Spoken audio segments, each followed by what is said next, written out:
আসসালামু আলাইকুম ওরহমতুল্লাহি ওয়াবারাকাতুহ।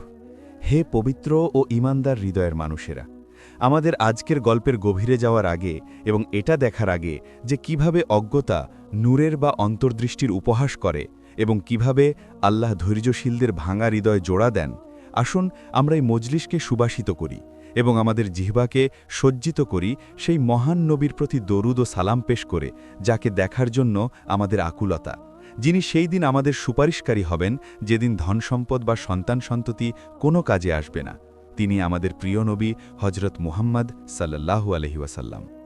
আজকের গল্পটি কেবল একটি সাধারণ গল্প নয়, এটি এমন এক এতিম মেয়ের জীবনের পাঠ যাকে তার সবচেয়ে আপনজনেরাই বিক্রি করে দিয়েছিল, এবং এটি এমন এক অন্ধ যুবকের গল্প যাকে সবাই উপহাস করত, কিন্তু ভাগ্য তাদের এমন এক রাতে একত্রিত করল যে রাতকে মানুষ ভেবেছিল শেষ, কিন্তু আল্লাহ সেটাকে সবকিছুর শুরু বানিয়ে দিলেন।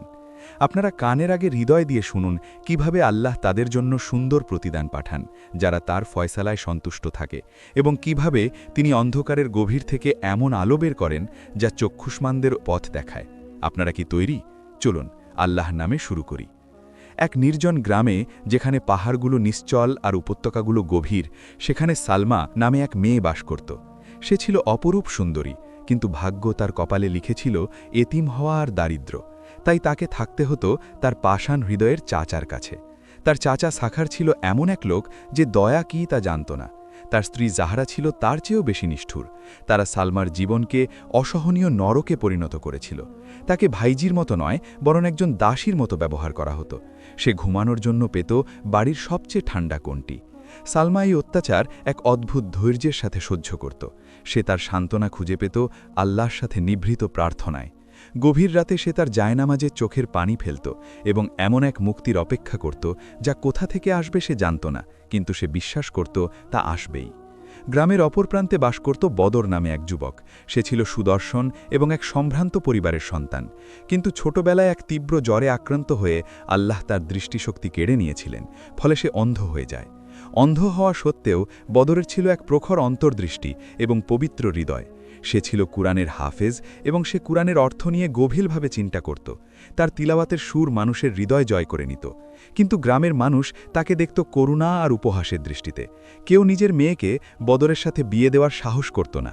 তারা বলতো, কিভাবে একটা মেয়ে এমন অন্ধ লোককে বিয়ে করবে যে তার সৌন্দর্যও দেখতে পাবে না, আবার তাকে রক্ষাও করতে পারবে না।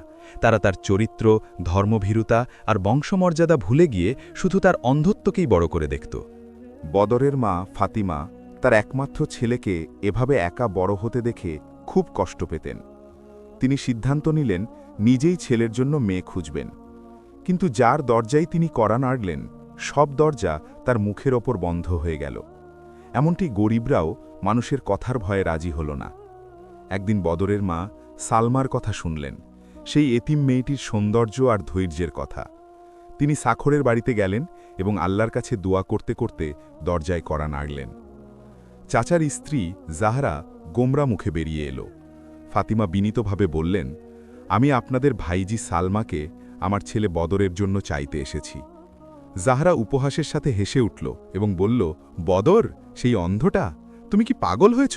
তুমি চাও আমাদের মেয়েকে এমন লোকের কাছে ফেলে দিই যে নিজের হাতের তালুও দেখতে পায় না? চাচা সাখর তাদের কথা শুনতে পেল এবং বেরিয়ে এলো। সে ফাতিমার দিকে লোভাতুর দৃষ্টিতে তাকালো এবং দ্রুত চিন্তা করল, এটি সালমাকে এবং তার খরচকে বিদায় করার এক সুবর্ণ সুযোগ। একই সাথে বদরের পরিবারের মতো ধনী পরিবারের কাছ থেকে মোটা অঙ্কের মোহরানা আদায় করা যাবে। জাখর ধূর্তামির সাথে বলল, স্বাগতম হে বদরের মা, আপনার ছেলে নেককার এবং আপনাদের সাথে আত্মীয়তা করা আমাদের জন্য সম্মানের। কিন্তু আপনি জানেন, সালমা খুব সুন্দরী এবং তার মোহরানা অনেক বেশি। আমরা চাই মানুষ বুঝুক যে আমরা তার মূল্য কমাইনি। ফাতিমা বুঝতে পারলেন যে সে দরাদরি করছে। তিনি তার সব শর্তে রাজি হলেন এবং এমন বিশাল অঙ্কের মোহরানা দিলেন যা জাহরা স্বপ্নেও ভাবেনি। বিয়ের তারিখ খুব দ্রুত ঠিক করা হলো, যাতে সাখর মত না বদলায় বা অন্য কোনো লোভী বর না জুটে যায়। ফাতিমা চোখের পানি নিয়ে বাড়ি ফিরলেন। অর্ধেক পানি ছিল আনন্দের, কারণ তিনি ছেলের জন্য বউ পেয়েছেন, আর বাকি অর্ধেক ছিল দুঃখের, কারণ তিনি মেয়েটিকে টাকার বিনিময়ে কিনেছেন এবং মনে হচ্ছিল এই পরিস্থিতি মেনে নিয়ে তিনি মেয়েটির প্রতি অবিচার করেছেন।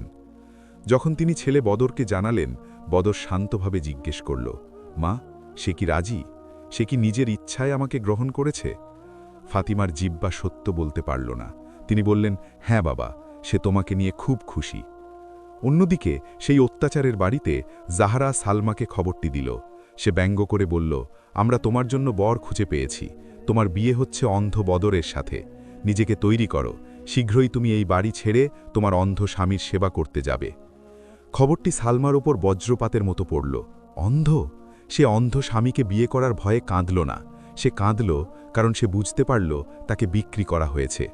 পণ্যের মতো তাকে বিক্রি করে দেওয়া হয়েছে। কেউ তার মতামত চায়নি, কেউ তার অনুভূতির তোয়াক্কা করেনি। গ্রামে খবরটি আগুনের মতো ছড়িয়ে পড়ল। সবাই উপহাস করতে লাগল।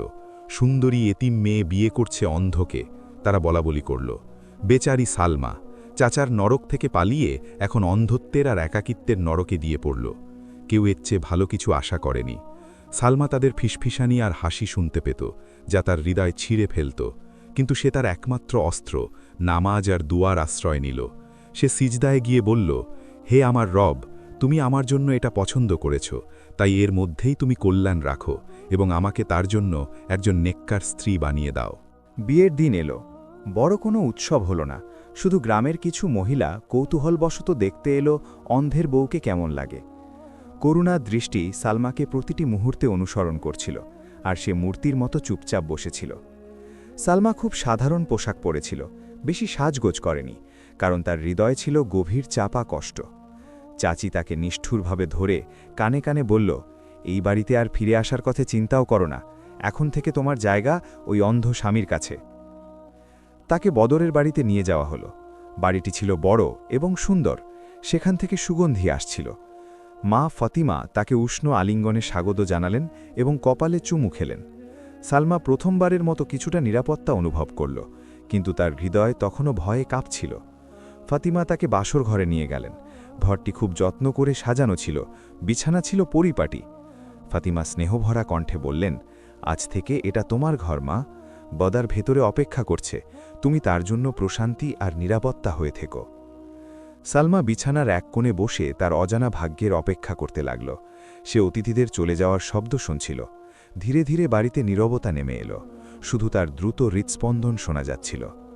দরজা ধীরে ধীরে খুলল এবং বাদার প্রবেশ করল। সে তার সবচেয়ে সুন্দর পোশাক পরেছিল এবং লাঠিতে ভর দিয়ে হাঁটছিল। সে খুব শান্তভাবে এবং আত্মবিশ্বাসের সাথে তার পরিচিত ঘরের ভেতরে এলো। সে দরজা বন্ধ করল, আর সালমার বুকের ধরফড়ানি বেড়ে গেল। বাদার ঘরের মাঝখানে দাঁড়ালো এবং নড়ল না। সে শান্ত ও গভীর কণ্ঠে বলল, আসসালামু আলাইকুম ওয়া রাহমাতুল্লাহ। সালমা উত্তর দিতে পারল না, ভয়ে তার কণ্ঠ রুদ্ধ হয়ে গিয়েছিল, কোনো শব্দ বের হচ্ছিল না। কিছুক্ষণ চুপ থাকার পর বাদার আবার বলল, আমি জানি তুমি এখানে আছো, আমি জানি তারা তোমাকে এই বিয়েতে বাধ্য করেছে, আর আমি এও জানি যে তুমি নীরবে কাঁদছ। ভয় পেও না, আমি তোমার ইচ্ছার বিরুদ্ধে তোমাকে স্পর্শ করব না, এমনকি তোমার কাছেও আসব না। সালমা তার কথায় চমকে গেল। সে কিভাবে জানল?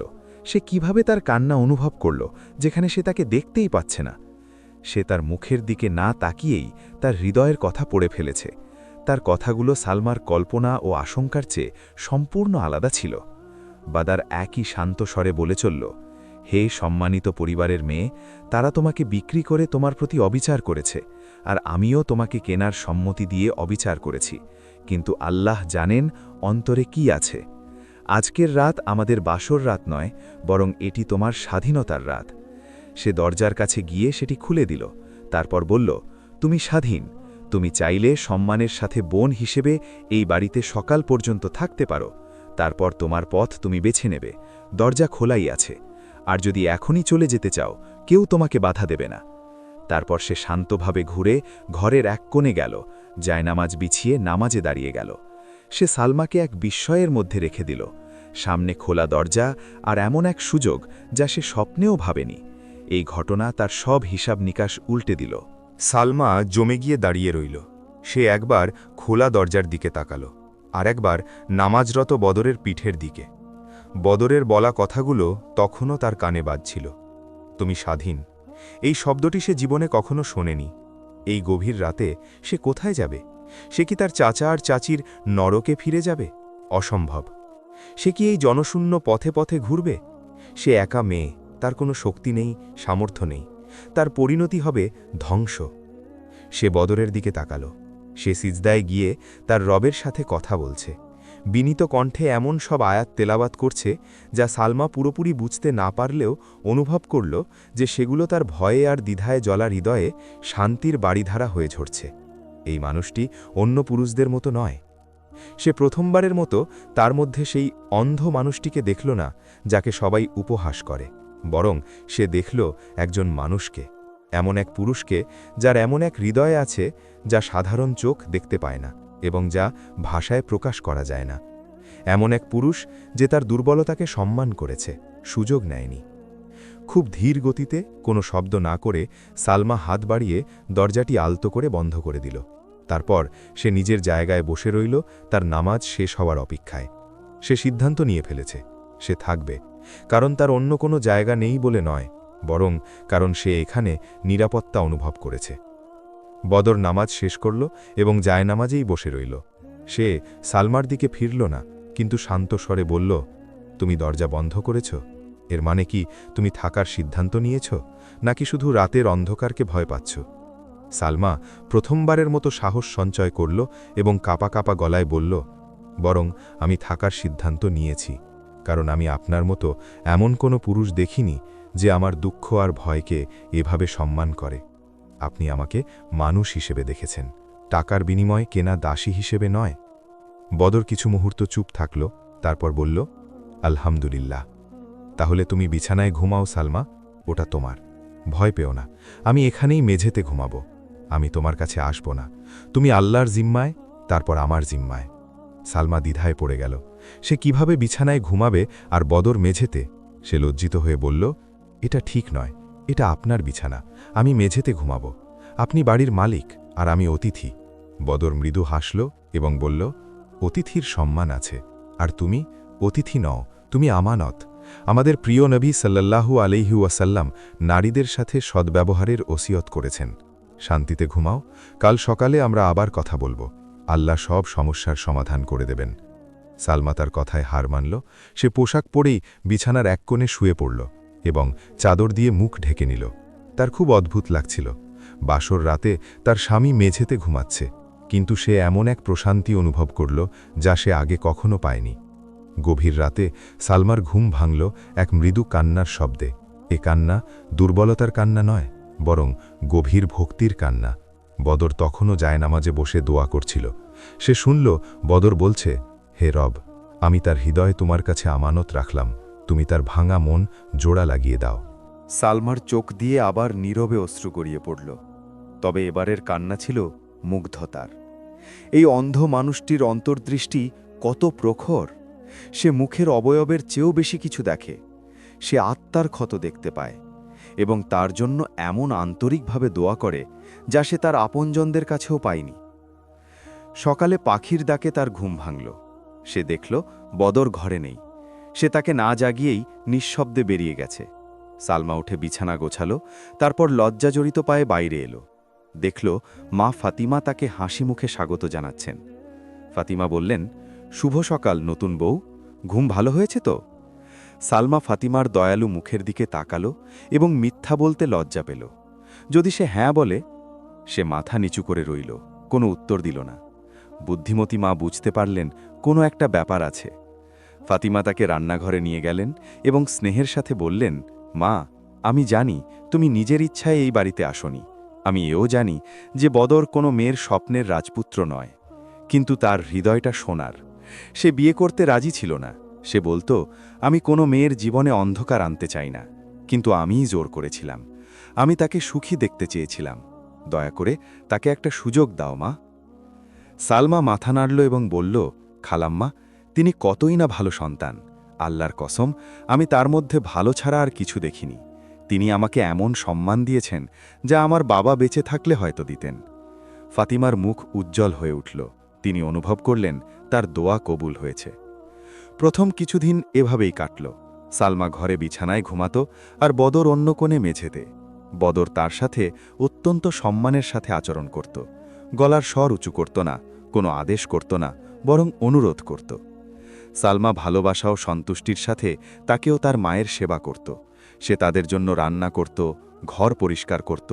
সে প্রথমবারের মতো অনুভব করল যে সে নিজের বাড়িতেই আছে, সে পরিবারেরই একজন সদস্য, কোনো দাসী নয়। ধীরে ধীরে তার মুখে হাসি ফিরে শুরু করল। বদর তার বেশিরভাগ সময় মসজিদে বা নিজের ঘরে কুরআনের তিলাওয়াত করে কাটাত। তার কণ্ঠ ছিল সুমধুর। সালমা দরজার আড়ালে বসে তার তিলাওয়াত শুনত এবং অনুভব করত যে সেই শব্দগুলো তার আত্মাকে ধুয়ে দিচ্ছে, দুঃখের ধুলো সরিয়ে দিচ্ছে। সে ধীরে ধীরে বদরের জগৎকে আবিষ্কার করতে শুরু করল। সে দেখল বদর মানুষ যা ভাবে তেমন অক্ষম নয়। সে তার বাড়িতে খুব আত্মবিশ্বাসের সাথে চলাফেরা করে, সব জিনিসের জায়গা চেনে এবং নিজের জিনিস নিজেই গোছায়। সে ছিল আশ্চর্যজনকভাবে গোছানো ও নিখুঁত। একদিন সে হঠাৎ বদরের ঘরে ঢুকে দেখল বদর এক অদ্ভুত বইয়ের পাতার উপর আঙুল বোলাচ্ছে। বইটিতে অনেক উঁচু উঁচু বিন্দু। সে কৌতূহলী হয়ে জিজ্ঞেস করল, বদর, তুমি এটা কি বই পড়ছ? এটা তো আমাদের বইয়ের মতো নয়। বদর হেসে বলল, এটা কুরআন সালমা, কিন্তু এটা বিশেষ পদ্ধতিতে লেখা। একে ব্রেইল পদ্ধতি বলে। এটা এমন এক পদ্ধতি যা দিয়ে আমরা দৃষ্টিহীনেরা আঙুল দিয়ে পড়তে পারি।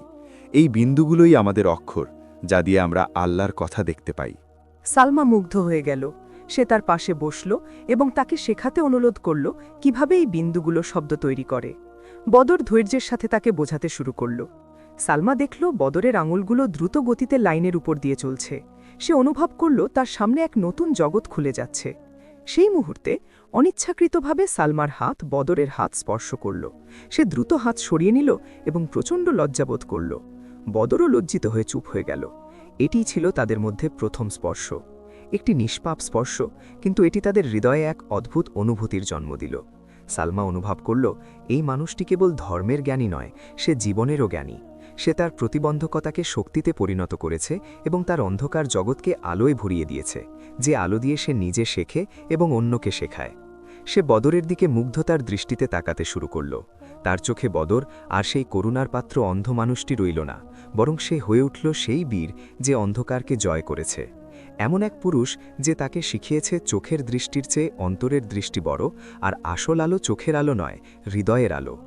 এক রাতে বদর যখন অভ্যাস মতো মেঝেতে ঘুমানোর প্রস্তুতি নিচ্ছিল, সালমা একটি বালিশ আর চাদর নিয়ে ঘরের অন্য প্রান্তে মেঝেতে বিছাল এবং বিছানাটি খালি রেখেই সেখানে শুয়ে পড়ল। মাঝরাতে বদর নামাজের জন্য উঠল। সে বিছানায় হাত দিয়ে দেখল সালমা নেই। তার বুক কেঁপে উঠল। সে ভাবল সালমা হয়তো চলে গেছে। সে ভয়ার্ত কণ্ঠে ডাকল, সালমা। কাছাকাছি জায়গা থেকে সালমা উত্তর দিল, আমি এখানে বদর, আমি যাইনি। বদর উঠে দাঁড়াল এবং শব্দের উৎস লক্ষ্য করে সাবধানে তার কাছে গেল। সে অবাক হয়ে বলল, তুমি মেঝেতে ঘুমাচ্ছ কেন? বিছানা তো তোমার, আমাদের তো এটাই কথা ছিল। তুমি কি ওটাতে আরাম পাচ্ছ না? সালমা ধীর কিন্তু দৃঢ় কণ্ঠে বলল, আমি আরাম পেয়েছি, কিন্তু ন্যায় বিচার পাইনি। আমি কিভাবে বিছানার আরামে ঘুমাবো আর আপনি শক্ত মেঝেতে ঘুমান? হয় আমরা দুজন স্বামী স্ত্রী হিসেবে বিছানায় ঘুমাবো, নয়তো সঙ্গী হিসেবে মেঝেতে ঘুমাবো। কথাগুলো বদরকে স্তম্ভিত করে দিল। সে এমনটা আশা করেনি। স্বামী স্ত্রী হিসেবে বিছানায় ঘুমাবো, সে কি সত্যিই এটা বলেছে? সে কি তাকে জীবনে মেনে নিতে শুরু করেছে? সে এক গভীর আনন্দ অনুভব করল, কিন্তু ভয় পেল যে হয়তো সে ভুল বুঝছে। সে দ্বিধার সাথে জিজ্ঞেস করল, এর মানে কি সালমা? তুমি কি অবশেষে আমাকে মেনে নিয়েছ? আমি যেভাবে তোমাকে এই বাড়িতে এনেছি তার জন্য কি আমাকে ক্ষমা করেছ? তার কণ্ঠ আবেগে কাঁপছিল। সালমা অন্ধকারে তার সামনে উঠে দাঁড়াল এবং এমন সততার সাথে বলল যা সে আগে কখনো বলেনি, বরং আমি আপনার কাছে ক্ষমা চাইছি। আমার মনের চোখ অন্ধ ছিল যখন আমি ভেবেছিলাম চোখের অন্ধত্বই আসল অন্ধত্ব। আপনিই আমাকে দেখতে শিখিয়েছেন। তারপর সে বলল, আমি আপনার মধ্যে এমন আলো দেখেছি যা হাজারো চক্ষুষ্মান মানুষের মধ্যে দেখিনি। আপনার মধ্যে এমন পৌরুষ আর মহানুভাবতা দেখেছি যা যে কোনো নারী তার স্বামীর মধ্যে কামনা করে।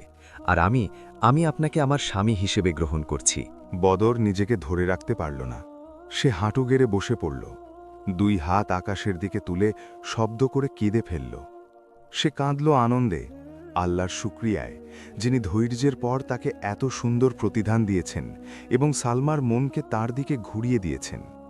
সালমা হাত বাড়িয়ে তার কাঁধে রাখল। বদর তার হাতের উষ্ণতা অনুভব করল, যা তার পুরো শরীরে ছড়িয়ে পড়ল। এখনও কাঁদতে কাঁদতে বদর বলল, চলো আমরা শুকরিয়ার নামাজ পড়ি, কারণ আজই আমাদের প্রকৃত বাসর রাত। তারা পাশাপাশি দাঁড়িয়ে নামাজ পড়ল। বদর তার সুমধুর কণ্ঠে কুরআন তিলাবত করল, আর সালমা তার পেছনে আমিন বলল। সালমার হৃদয় আনন্দে উঠছিল। সে অনুভব করল আল্লাহ তার দোয়া কবুল করেছেন, তার হৃদয় হাত বুলিয়ে দিয়েছেন এবং এতিম হওয়া আর কষ্টের বছরগুলোর ক্ষতিপূরণ দিয়েছেন। নামাজের পর বদর তার পাশে বসল এবং প্রথমবারের মতো স্বামী হিসেবে তার হাত ধরল। সালমার হাত কাঁপছিল, কিন্তু সে সরিয়ে নিল না। বদর বলল, জানো সালমা, আমি প্রতি রাতে আল্লাহর কাছে দোয়া করতাম তিনি যেন আমাকে এমন এক নেককার স্ত্রী দেন যে আমার অন্ধত্ব দেখবে না। আমি চাইতাম সে আমার চেহারা না দেখে আমার হৃদয় দেখুক। আমি জানতাম এটা অসম্ভব, যতক্ষণ না তুমি এলে। তুমি আমার দোয়াল উত্তর। আল্লাহ তোমাকে পাঠিয়েছেন আমার চোখের আলো আর হৃদয়ের বাতি হয়ে। সালমা ভালোবাসার দৃষ্টিতে তার দিকে তাকিয়ে বলল, আর আপনি বদর, আপনি সেই স্বস্তি যার অপেক্ষা আমি করছিলাম। আল্লাহ আপনার মাধ্যমে আমাকে অবিচার থেকে বাঁচিয়েছেন এবং আমাকে এমন এক আলোর জগতে নিয়ে এসেছেন যা আমি চিনতাম না। আল্লাহমহুলিল্লাহ যে তিনি আপনাকে আমার স্বামী বানিয়েছেন। সেই রাতে তাদের প্রকৃত দাম্পত্য জীবন শুরু হলো, এমন এক জীবন যা দয়া, মায়া আর পারস্পরিক শ্রদ্ধার উপর গড়ে উঠল। এই জীবন প্রমাণ করল যে প্রকৃত ভালোবাসা হলো আত্মার মিলন, চোখের দেখা বা রূপের মোহ নয়। পরদিন সকালে মা ফাতিমা পরিবর্তনটা লক্ষ্য করলেন। তিনি সালমার মুখে ছড়িয়ে পড়া আলো দেখলেন আর বদরের কণ্ঠে এমন সুখ দেখলেন যা কোনো শব্দ দিয়ে আড়াল করা যায় না। তিনি বুঝলেন আল্লাহ তাদের মধ্যে মিল করে দিয়েছেন। তারা সুন্দর দিন কাটাতে লাগল।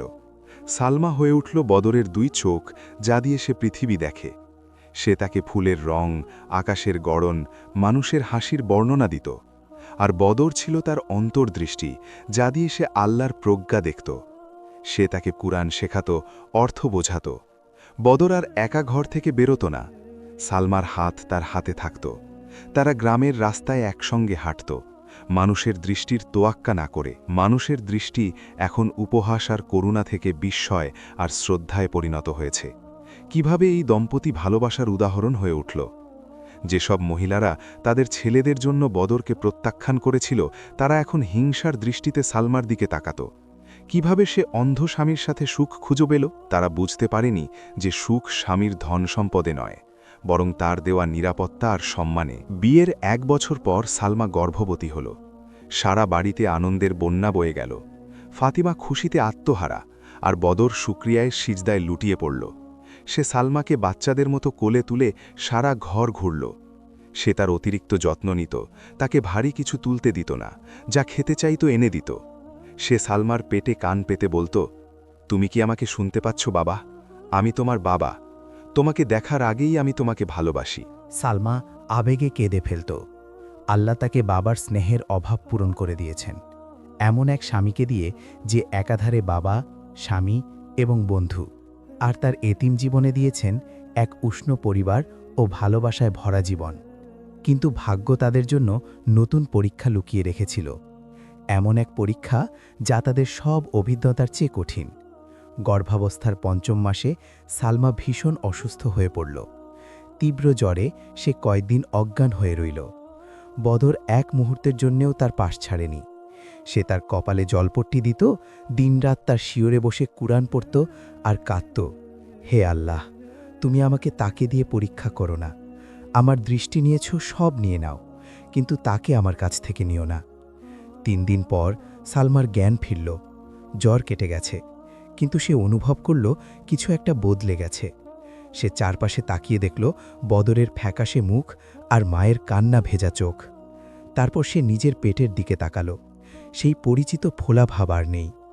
কেউ কিছু বলার আগেই সে বিপর্যয়টা বুঝে ফেলল।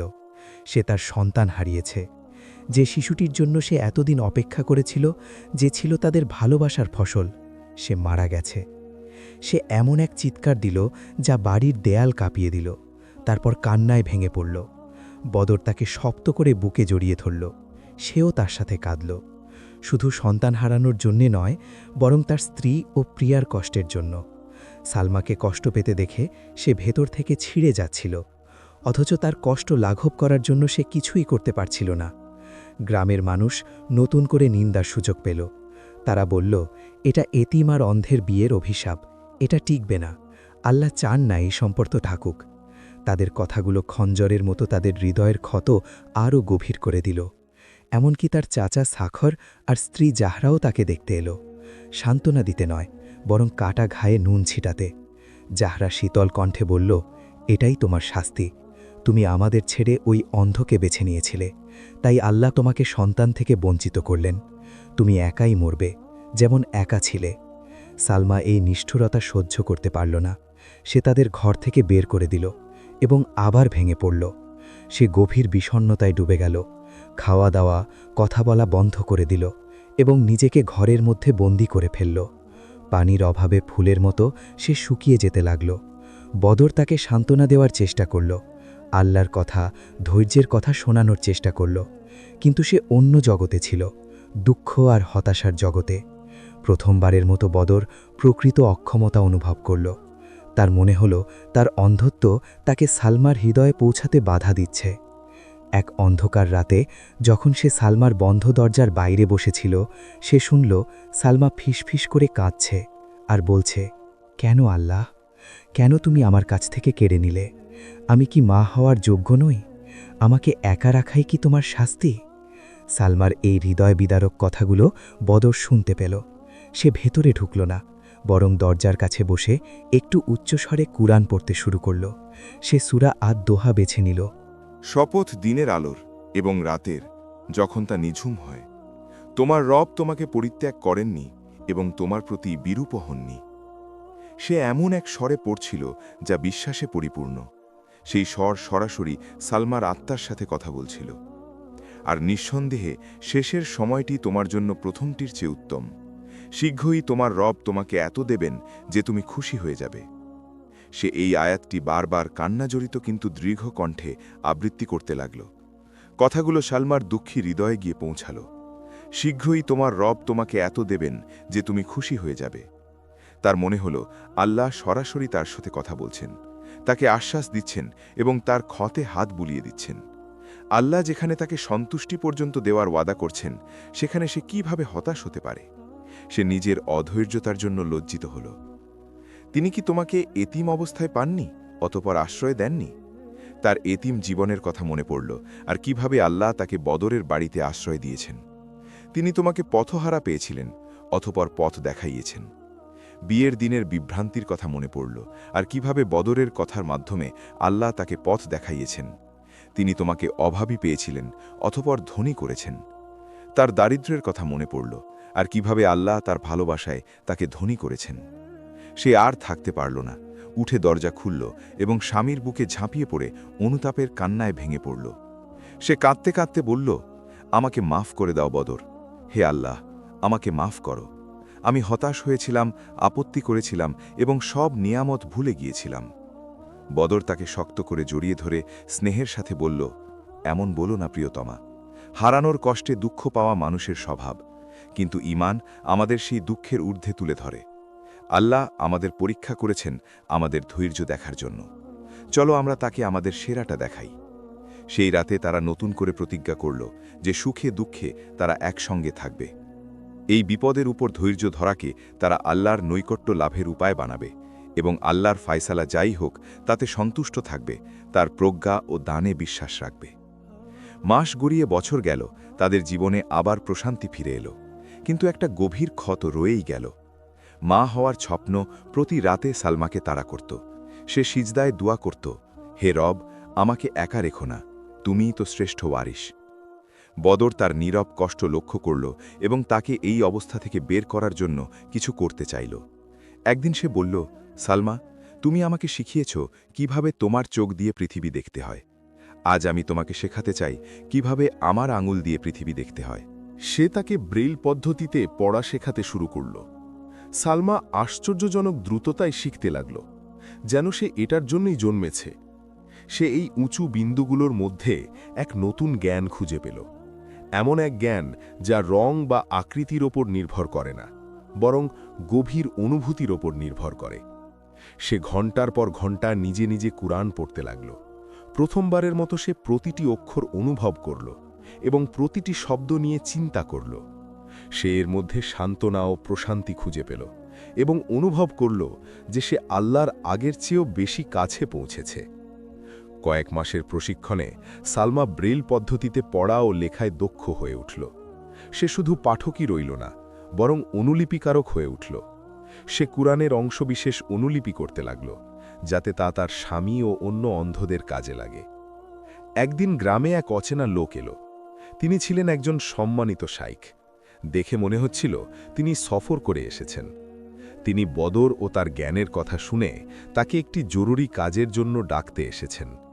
তিনি বললেন, বাবা, আমরা শহরে অন্ধদের জন্য একটি স্কুল খুলেছি। আমাদের সেখানে তোমার মতো একজন শিক্ষকের প্রয়োজন, যে শিশুদের কুরআন ও জ্ঞান শেখাবে।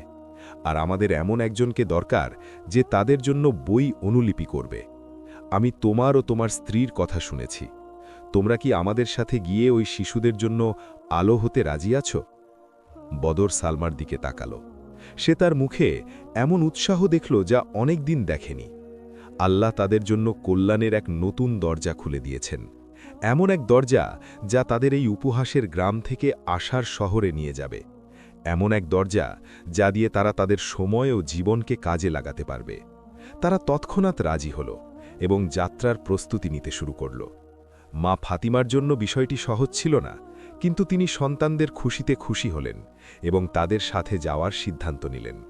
তারা গ্রামবাসী আর সব যন্ত্রণাদায়ক স্মৃতিকে বিদায় জানিয়ে নতুন ভবিষ্যতের দিকে রওনা দিল। সাথে নিয়ে গেল তাদের ঈমান, ভালোবাসা এবং অন্যের সেবা করার স্বপ্ন। তারা নিজেদের সন্তানহীনতার কষ্টকে শহরের শত শত শিশুর বাবা মা হয়ে পূরণ করার স্বপ্ন দেখল। শহরের স্কুলটি ছিল একটি বড় বাড়ি, যা অন্ধ শিশুদের কলরবে মুখর থাকত। এতিম ও গরিব শিশুরা সব জায়গা থেকে সেখানে আসত শেখার ও বাঁচার সুযোগের আশায়। বদর ও সালমা তাদের মধ্যেই নিজেদের খুঁজে পেল। তারা সর্বস্ব দিয়ে কাজে ডুবে গেল। বদর ছেলেদের কুরআন ও ফিক শেখাত, আর সালমা মেয়েদের পড়ালেখা শেখাত এবং একজন সত্যিকারের মায়ের মতো তাদের যত্ন নিত। সে তাদের চুল আঁচড়ে দিত, জামা সেলাই করে দিত এবং গল্প শোনাত। সালমা এই মেয়েদের মাঝে সেই মেয়েদের খুঁজে পেল যাদের সে জন্ম দিতে পারেনি। তাদের প্রত্যেকে তার হৃদয়ের শূন্যতা পূরণ করত। সে বুঝল, মা হওয়া কেবল গর্ভধারণার জন্মদানের বিষয় নয়, বরং তা হল দেওয়া, যত্ন নেওয়া আর নিঃস্বার্থ ভালোবাসা। বদর ও সালমা সেই স্কুলের আলোর মশাল হয়ে উঠল। তারা সব ছাত্রছাত্রীর বাবা মা হয়ে উঠল। তাদের ঘরের দরজা সবার জন্য খোলা ছিল। তারা তাদের সমস্যার সমাধান করত, দুঃখে সান্ত্বনা দিত এবং তাদের সাথে এক অনন্য পারিবারিক সম্পর্ক গড়ে তুলত। এইভাবে 5 বছর কেটে গেল। 5 বছরের অক্লান্ত পরিশ্রম ও সেবা। এর মধ্যে তারা তাদের পুরনো দুঃখ ভুলে গেল এবং এই শিশুদের হাসির মাঝে নিজেদের সুখ খুঁজে পেল। আল্লাহ তাদের দিয়েছেন ও সন্তুষ্ট করেছেন, তবে তার নিজস্ব উপায়ে। এক রাতে সালমা খুব ক্লান্তি ও দুর্বলতা অনুভব করল। সে ভাবল কাজের চাপে এমন হচ্ছে, কিন্তু লক্ষণগুলো কয়েকদিন ধরে চলল। সকালে বমি বমি ভাব, হালকা মাথা ঘোরা। মা ফাতিমা এমন কিছু আজ করলেন যা তিনি ভালো করেই জানেন। তিনি সালমাকে শহরের এক ডাক্তারের কাছে নিয়ে গেলেন। পরীক্ষার পর ডাক্তার হাসি মুখে বেরিয়ে এসে বললেন, অভিনন্দন, মিসেস সালমা গর্ভবতী এবং তিনি 3 মাসের অন্তঃসত্ত্বা। মা ও বাচ্চা দুজনেই সুস্থ। সালমা নিজের কানকে বিশ্বাস করতে পারল না। গর্ভবতী এত বছর পর, যখন সে আশা পুরোপুরি ছেড়ে দিয়েছিল। তার চোখ দিয়ে পানি পড়তে লাগল, কিন্তু এবারের কান্না ছিল ভাষায় প্রকাশ না করার মতো আনন্দের। এমন এক অলৌকিক আনন্দের কান্না যা তাদের হিসাবের বাইরে ছিল। সে বাড়ি ফিরে বদরকে তখনই কিছু বলল না। সে চাইল এটি একটি চমক হোক। রাতে যখন তারা বসেছিল, সে বদরের হাত নিজের পেটের ওপর রাখল এবং বলল, তুমি কি অনুভব করছো বদর? এটা তোমার সন্তান, সে ফিরে এসেছে। বদর প্রথমে বুঝতে পারল না, থমকে গেল। তারপর অর্থ বুঝতে পেরে তার পুরো শরীর কেঁপে উঠল। সে তার অন্য হাতটি সালমার হাতের ওপর রাখল এবং আলতো করে পেট স্পর্শ করল। তারপর সে নিচু হয়ে কান পেতে ফিসফিস করে বলল, আলহামদুলিল্লাহ, আলহামদুলিল্লাহ, যিনি আমাদের আশা ভঙ্গ করেননি।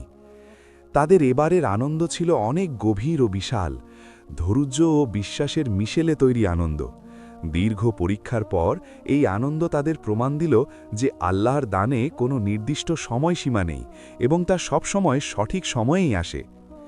গর্ভাবস্থার মাসগুলো শান্তিতে কাটল, কিন্তু এবার আশার সাথে ভয়ও মিশেছিল। তারা প্রতি নামাজে দোয়া করত আল্লাহ যেন তাদের সন্তানকে রক্ষা করেন এবং তাদের ওপর তার নিয়ামত পূর্ণ করেন, তাকে যেন তাদের চোখের শীতলতা বানান। প্রসবের সময় ঘনিয়ে আসতেই বদরের উদ্বেগ বাড়তে লাগল। সে ভয় পাচ্ছিল অতীতের পুনরাবৃত্তি না হয়। সে রাতে ঘুমত না, সালমার পাশে বসে কুরআন পড়ত আর প্রতি মুহূর্তে আল্লাহকে তার স্ত্রী ও সন্তানকে সঁপে দিত।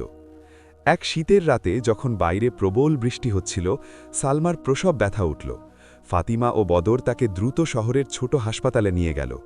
বদরের বুক ধরফর করছিল, ভয়ে তার প্রাণ অষ্টাগত ছিল। প্রসব ছিল খুব কঠিন ও দীর্ঘ। ঘণ্টার পর ঘণ্টা বদর বাইরে অপেক্ষা করছিল, করিডরে পায়চারা করছিল। বৃষ্টির শব্দ আর তার অবিরাম দোয়ার শব্দ ছাড়া আর কিচ্ছু শোনা যাচ্ছিল না। হে রব, রক্ষা করো, রক্ষা করো।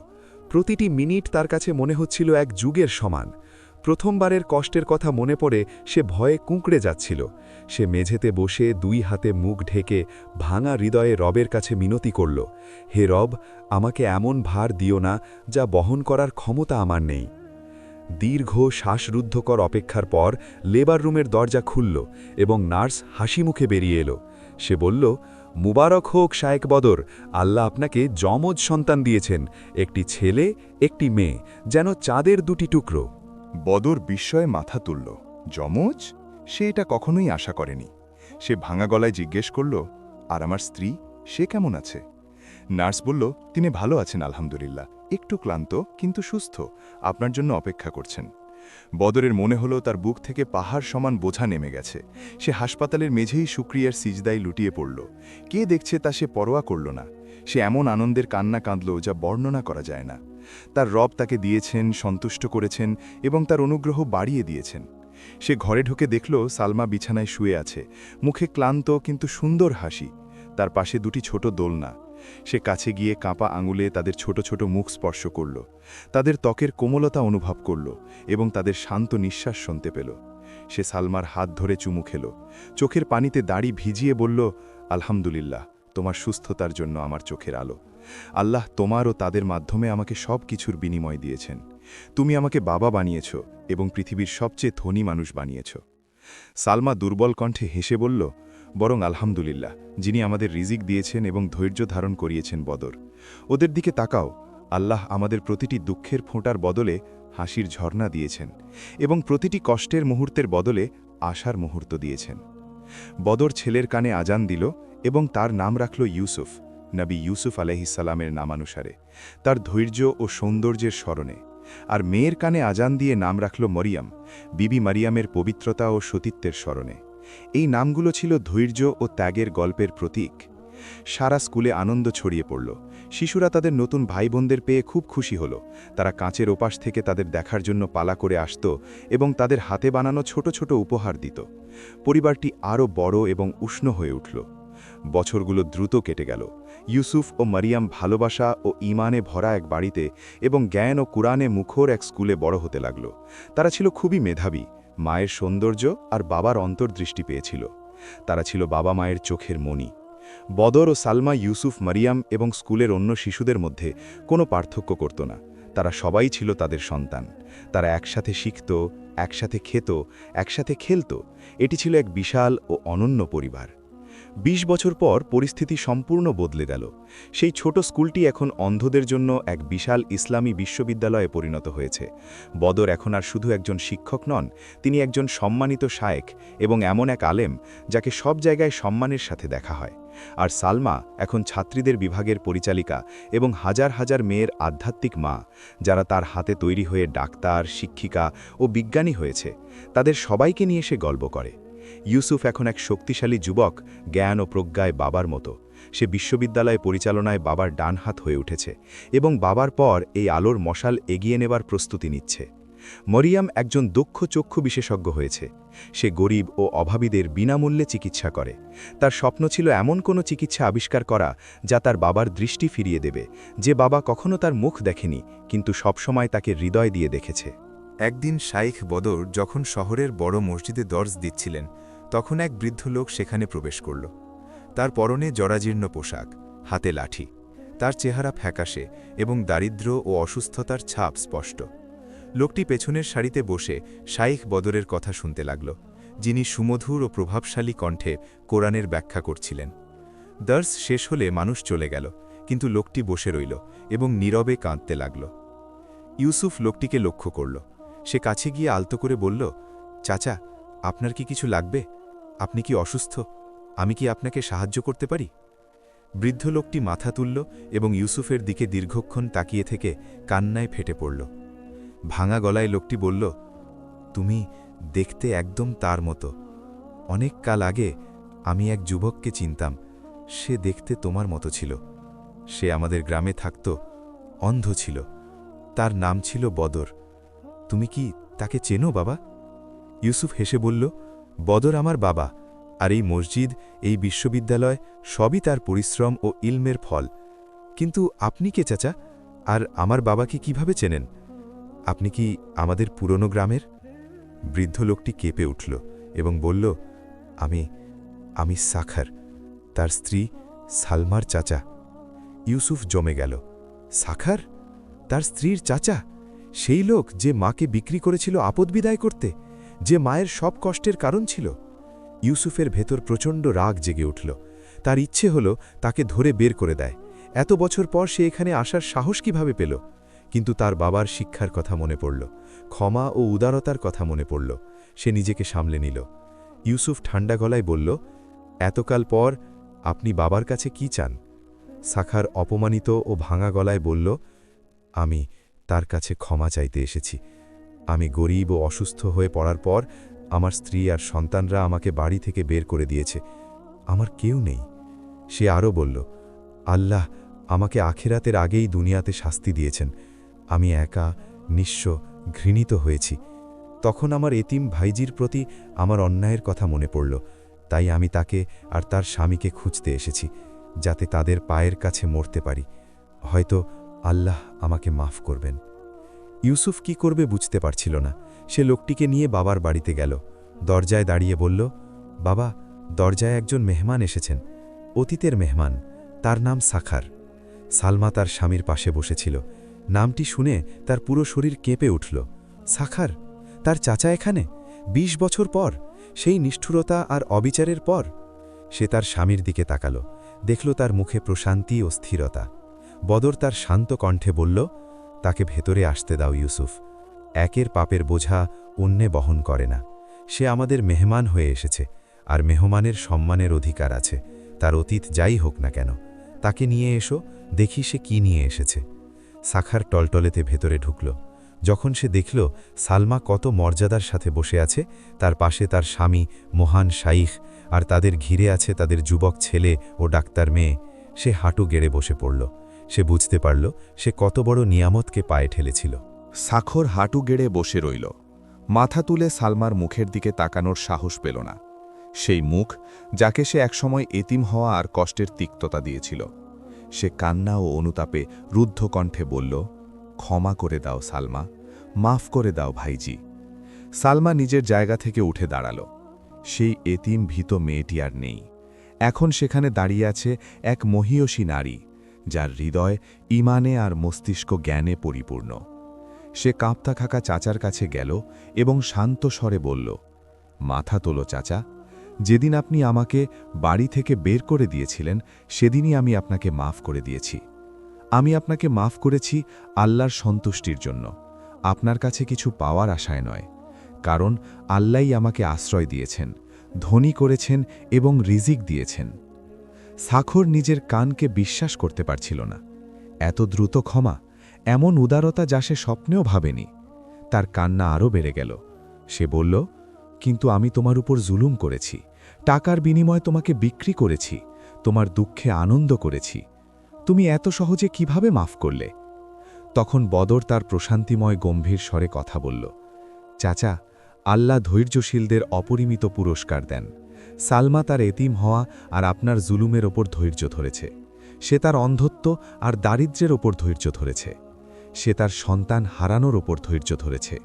তারপর সে হাত দিয়ে ইউসুফ ও মারিয়ামের দিকে ইশারা করে বলল, দেখুন আল্লাহ তাকে কিভাবে দিয়েছেন এবং সন্তুষ্ট করেছেন। তিনি তার এতিম হওয়ার বদলে দিয়েছেন বিশাল পরিবার, দারিদ্র্যের বদলে দিয়েছেন মনের ধনী হওয়া, আর হারানো সন্তানের বদলে দিয়েছেন নেককার যমজ সন্তান এবং হাজার হাজার ছেলে মেয়ে। বদর আরও বলল, আপনার জুলুমই ছিল সেই পথ যা দিয়ে আল্লাহ তাকে আমার কাছে পৌঁছে দিয়েছেন, যাতে আমরা মিলিত হতে পারি এবং এই সব কল্যাণ তৈরি করতে পারি। তাই পবিত্র সেই সত্তা, যিনি বিপদের ভেতর থেকে সবচেয়ে বড় উপহার বের করে আনেন। শান্ত হন চাচা, আপনি আমাদের মেহমান, আপনি আমাদের কাছ থেকে পূর্ণ সম্মান পাবেন। সালমা তার মেয়ে মারিয়ামকে হুকুম করল তার চাচার স্বাস্থ্য পরীক্ষা করতে ও যত্ন নিতে, আর ছেলে ইউসুফকে বলল তার জন্য উপযুক্ত ঘরের ব্যবস্থা করতে এবং তার যা লাগে সব দিতে। তারা তার সাথে এমন আচরণ করল যেন সে কখনো তাদের সাথে কোনো অন্যায় করেনি। সাখর তার জীবনের শেষ দিনগুলো সেই ভাইজির আশ্রয় কাটাল যাকে সে অত্যাচার করেছিল। সে নিজের চোখে দেখল আল্লাহ যাকে চান কিভাবে উপরে তোলেন আর যাকে চান কিভাবে নিচে নামান, এবং সে দেখল শুভ পরিণাম সবসময় মুত্তাকিদের জন্যই। কয়েক মাস পর তাদের জন্য দোয়া করতে করতে সে মারা গেল। একদিন মারিয়াম তার বাবা মায়ের কাছে এলো। তার মুখে ছিল বর্ণনাতীত আনন্দ। সে বলল, বাবা, মা, বিদেশের একদল ডাক্তার এক নতুন অস্ত্রোপচার পদ্ধতি আবিষ্কার করেছেন যা অন্ধদের দৃষ্টি ফিরিয়ে দিতে পারে। সালমার বুক ধড়ফড় করে উঠল। সে স্বামীর দিকে তাকালো। তার পুরনো স্বপ্ন, এটা কি সত্যি হতে পারে? বদর কি অবশেষে তাকে দেখতে পাবে? সে কি তার 2 সন্তানের মুখ দেখতে পাবে এবং সেই আলো দেখতে পাবে যা দিয়ে সে অন্যদের জীবন ভরিয়ে দিয়েছে? কিন্তু বদর শান্তভাবে হাসল এবং তার ডাক্তার মেয়ের হাত ধরল। সে বলল, মারে, আমি তো অন্ধ নই। আমি সেদিনই দৃষ্টি পেয়েছি যেদিন আমি আমার হৃদয় দিয়ে আল্লাহকে দেখেছি। আমি সেদিনই দৃষ্টি পেয়েছি যেদিন আল্লাহ আমাকে তোমার মাকে দিয়েছেন। আমি সেদিনই দৃষ্টি পেয়েছি যেদিন তোমাদের আমার সামনে বড় হতে দেখেছি। সে এক জ্ঞানীর প্রজ্ঞার সাথে আরও বলল, আল্লাহ আমাকে এভাবেই সৃষ্টি করেছেন এক বিশেষ হিকমতের কারণে। যদি তিনি আমার দৃষ্টি চাইতেন তবে তা আমাকে দিতেন। হয়তো আমি চক্ষুষ্মান হলে সেই বদর হতাম না যাকে তোমরা চেনো। হয়তো দুনিয়ার অহংকার আমাকে পেয়ে বসত। আমি আমার দৃষ্টিকে আল্লাহর জন্য ছেড়ে দিয়েছি। তিনিই আমার অবস্থা ভালো জানেন। তারপর সে বলল, আমার আসল দৃষ্টি হলো তোমরা, এই ছাত্রছাত্রীরা, আল্লাহর কিতাব যা আমি বুকে ধারণ করি। এটাই সেই আলো যা কখনো নেভে না। আর চোখের আলো, সে তো আসে আর যায়। সালমা ও তার সন্তানরা বুঝতে পারল যে তাদের বাবা ও স্বামী ইয়াকিন ও সন্তুষ্টির এমন এক স্তরে পৌঁছেছেন যা তাকে সব পার্থিব কারণের ঊর্ধ্বে নিয়ে গেছে। তিনি এখন আল্লাহর নূর দিয়ে দেখেন যা সূর্য ও চাঁদের আলোর চেয়েও শক্তিশালী। এক বিকেলে বদর ও সালমা তাদের বাড়ির বারান্দায় বসেছিল। তারা বিশ্ববিদ্যালয়ের চত্বরে ছাত্রদের কুরআন পড়ার আওয়াজ শুনছিল। সেই ফেরেশতাতুল্য আওয়াজ দুনিয়াকে আলো ও হেদায়েতে ভরিয়ে দিচ্ছিল। সালমা বদরের কাঁধে মাথা রেখে বলল, দেখছো বদর, এটাই আমাদের ধৈর্যের ফল। এটাই দুনিয়াতে আমাদের জান্নাত। আল্লাহ তোমার অন্ধকারকে এমন আলোয় পরিণত করেছেন যা দিয়ে আমাদের পরেও হাজার হাজার মানুষ পথ পাবে। বদর পরম মমতায় তার চুলে হাত বুলিয়ে বলল, বরং এটা তোমার আলো সালমা। তুমিই তো আমাকে মেনে নিয়েছিলে। তুমিই আমার সাথে ধৈর্য ধরেছিলে। তুমিই ছিলে আমার চোখ যা দিয়ে আমি দেখতাম, আর আমার অন্তর্দৃষ্টি যা দিয়ে আমি পথ চলতাম। তারপর সে তার কানে ফিসফিস করে বলল, মনে আছে আমাদের বাসর রাতের কথা, যেদিন সবাই আমাদের উপহাস করেছিল আর বলেছিল এটা ইয়েতিম আর অন্ধের শেষ। তারা জানত না ওটা ছিল সব কিছুর শুরু, এমন এক গল্পের শুরু যা আল্লাহ নিদর্শন হিসেবে চেয়েছিলেন। সালমা ভালোবাসার দৃষ্টিতে তার দিকে তাকালো, যে ভালোবাসা প্রতিদিন বাড়ে। সে বলল, হ্যাঁ, মনে আছে, সেদিন আমি তোমাকে অন্ধ ভেবেছিলাম, আর আজ আমি নিশ্চিত যে গ্রামের সব মানুষ এবং দুনিয়ার সব মানুষ অন্ধ, কেবল তুমিই ছিলে চক্ষুষ্মান। দিন গড়িয়ে গেল এবং এক জীবন ভরা ত্যাগের পর শাইখ বদর ইন্তেকাল করলেন। তিনি রেখে গেলেন এমন জ্ঞান যা কাজে লাগে, এমন নেক সন্তান যে তার জন্য দোয়া করে, এবং এমন সাদকায়ে জারিয়া যা কখনো বন্ধ হবে না, এমন এক বিশ্ববিদ্যালয় যেখান থেকে আল্লাহর কিতাবের হাফেজদের প্রজন্ম বের হতে থাকবে। সালমা এবং তার সন্তানরা তারপরে এই মিশন চালিয়ে গেল। তারা আমানত রক্ষা করল এবং আলোর পরিধি আরও বাড়াল। তাদের গল্প সব জায়গায় ছড়িয়ে পড়ল, প্রকৃত ভালোবাসা, সুন্দর ধৈর্য এবং আল্লাহর অকল্পনীয় প্রতিদানের প্রতীক হিসেবে। আর এভাবেই, হে সজ্জনগণ, শেষ হল সেই মেয়ের গল্প যে এক অন্ধকে বিয়ে করেছিল। এটি কোনো প্রথাগত বিয়ের গল্প ছিল না, বরং এটি ছিল এক রুহানি যাত্রা, যেখানে সে শিখেছিল যে অন্তর্দৃষ্টি চোখের দেখায় নয়, ধনের মাঝে প্রাচুর্য নয় এবং সৌন্দর্যের মাঝে ভালোবাসা নয়। সে শিখেছিল যে আল্লাহ যদি তোমার কাছ থেকে কিছু নিয়ে নেন, তবে তিনি তোমার জন্য তার চেয়ে মহৎ কিছু লুকিয়ে রাখেন, আর যদি তিনি তোমাকে কোনো বিপদ দিয়ে পরীক্ষা করেন, তবে তিনি তোমাকে কোনো পুরস্কারের জন্য প্রস্তুত করছেন। আর যে আল্লাহর ফয়সালায় সন্তুষ্ট থাকে, আল্লাহ তাকে এমন দান দিয়ে সন্তুষ্ট করেন যা বুদ্ধি ও হৃদয়কে স্তম্ভিত করে দেয়। তাই পবিত্র সেই সত্তা যিনি অন্ধত্বের অন্ধকার থেকে আলো বের করেন, ইয়াতিম হওয়ার তিক্ততা থেকে মাধুর্য বের করেন এবং মানুষের নিষ্ঠুরতা থেকে রহমত বের করেন, এবং পবিত্র সেই সত্তা যিনি দিলে অবাক করেন আর শাস্তি দিলেও বিস্ময়করভাবে দেন। দুনিয়া ও আখিরাতে সব প্রশংসা তাঁরই।